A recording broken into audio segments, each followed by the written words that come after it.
When Peter Jackson released The Lord of the Rings: The Fellowship of the Ring in 2001, it exceeded expectations both of fans and of investors alike. The following two Lord of the Rings movies would go on to round out what is widely considered to be one of the greatest movie trilogies of all time, and would rocket Jackson into the hearts of both dedicated Tolkien fans and new Lord of the Ring fans alike as a talented director, more than capable of adapting literature to film.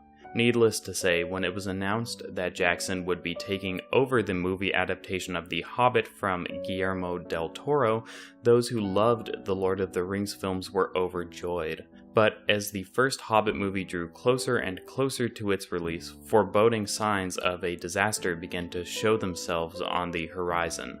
Jackson extended the series from 2 movies to 3, and when the first Hobbit movie did come out, it was of noticeably worse quality than any of the Lord of the Rings films. The second movie only continued that trend, and by the third movie, the Hobbit trilogy had devolved into a mess of CGI gymnastics and idiotic decisions, completely devoid of the heartfelt characters and adventure that had made Jackson's adaptations so successful in the first place.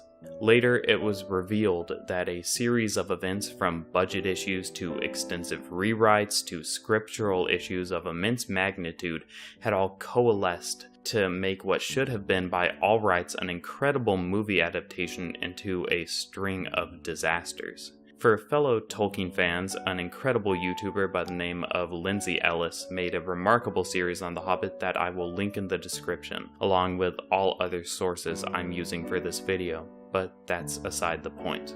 Looking at Bethesda's Fallout 76, I can't help but see a little bit of The Hobbit in it.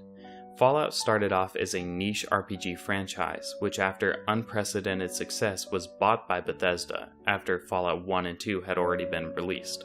Bethesda then came out with Fallout 3, which was regarded as an interesting expansion of the franchise into the shooter genre, and then Obsidian Entertainment made Fallout New Vegas, which is still widely regarded as the best Fallout game to date. It had extensive dialogue options and RPG mechanics, and really gave fans a post-apocalyptic adventure, one that people had been waiting for years and years. Then Skyrim came, and foreshadowed what many hoped would be a dramatic return for the Fallout franchise, with an expanded open world, and hopefully a return of the dense RPG decision-making mechanics that Obsidian had brought into New Vegas.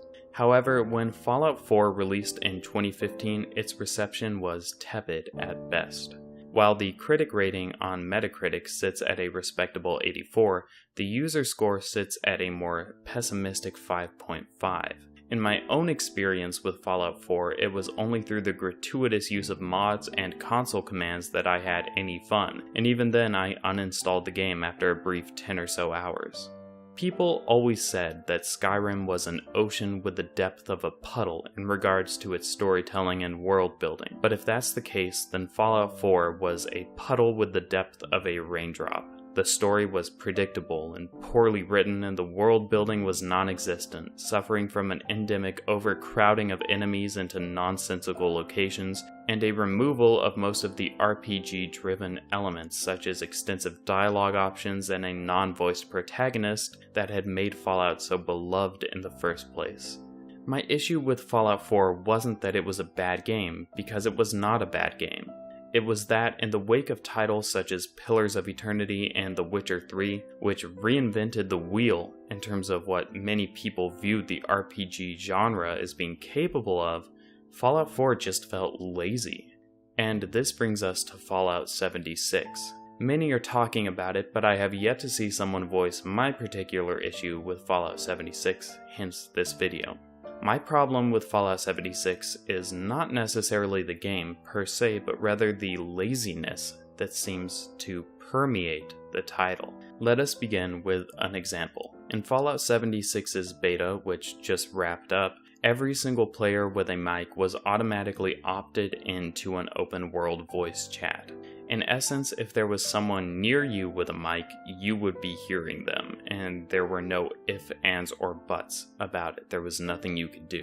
Bethesda proposed that being able to hear other players and what they were saying would make the game feel immersive and alive, somehow not anticipating the fact that humans playing games tend not to say very immersive things. This feature is fortunately being changed to push-to-talk on release, but that's not the point. Slurs and to-go orders and screaming children aside, Bethesda, as I mentioned before, incorporated mandatory voice chat in an effort to make their world feel alive. Fallout 76 has no NPCs that you can talk to or interact with.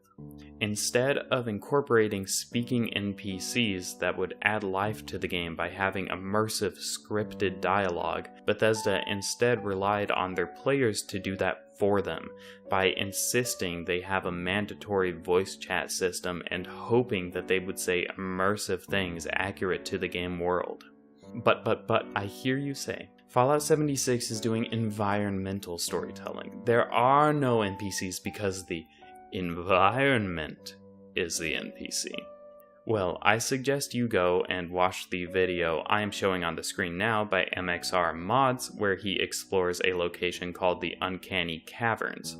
Along the way, certain terminals that he interacts with give him some lore about the place, specifically about the Night Kid, a bestial and terrifying creature that supposedly lives in the caverns, but one that MXR never sees. Now, as someone with a degree in English literature and creative writing, I am good for nothing, other than perhaps analyzing stories and storytelling, so that is what I am going to attempt to do. You see, interacting with terminals is decent, but what if that journey through the caverns had gone differently? What if instead of having to manually unlock terminals, a tour guide robot followed you through the caverns, giving you a tour of the place as they had given so many visitors before the nukes hit? What if you could shoot that robot if you didn't want to have to listen to it and go it on your own? Of course, the robot would respawn for every player that entered the cavern. What if, at the end, you actually had an encounter with Night Kid after being shadowed by him throughout the whole tour? What if you could choose to spare him and he would lead you to a reward? Or you could fight him and you could loot a reward off of him? And what if either option gave you adequate rewards, instead of the rewards that MXR receives for fighting some unrelated mole man, totally irrelevant to the lore of the location, that gives him items 10 levels too high for him to use? Would that not be more effective environmental storytelling than what currently exists? You see, laziness permeates Fallout 76. It sits deep within the bones of the game. From the who-knows-how-old engine that Bethesda insists on using for some reason that brings with it horrendous bugs and low graphical fidelity, to the lack of interactive world-building elements, Fallout 76 doesn't feel like a Fallout game made by a polished and experienced developer. It feels like a mediocre $30 survival game brought out by some mid-tier devs that uses the Fallout license. And that's not even getting into the fact that mods, which Bethesda usually relies on to cover their lazy development practices, won't even be available on launch with Fallout 76. I don't care about Fallout 76's cosmetic microtransactions, those are fine. I'm glad that Fallout fans now have a space in the Fallout universe where they can have fun with their friends, but anything is fun with friends. And no amount of pre-beta polish in the week Bethesda has before Fallout 76 releases will cover up just how old the engine is, and the fact that Bethesda has put in little to no work to optimize either graphically or performance-wise that engine. No push-to-talk mic system will cover up the fact that the game has eschewed effective storytelling in the form of accurately implemented NPCs and RPG elements, and instead has replaced those effective mechanics with repetitive environmental storytelling aspects that could have been effective had they not been implemented so lazily. I hope that people, and Fallout fans particularly, have fun with Fallout 76. And if you are having fun with it, play it and enjoy it. But I also urge anyone watching this video to consider just how objectively lazy Bethesda have been in their development of this game. The issue is not that the game is necessarily bad, just objectively, but rather that it could have been so much more. I think that the most valid reason to be upset with Fallout 76 is not because of the things that drag it down, but rather because of how much wasted potential the game emblemizes. And whether you're a Fallout fan or a newcomer, that should be recognized as a failure on the part of Bethesda to live up to their potential as a developer. For those who defend Fallout 76 from any criticism, I ask this: why defend mediocrity? As Bethesda fans, we should want them to exceed expectations, not merely settle and defend them when they under-deliver. After all, if we do not push for more than the bare minimum, what is even the point? If you like this video, check out the others on the channel, maybe leave a like and subscribe. If not, hey, no hard feelings. See ya.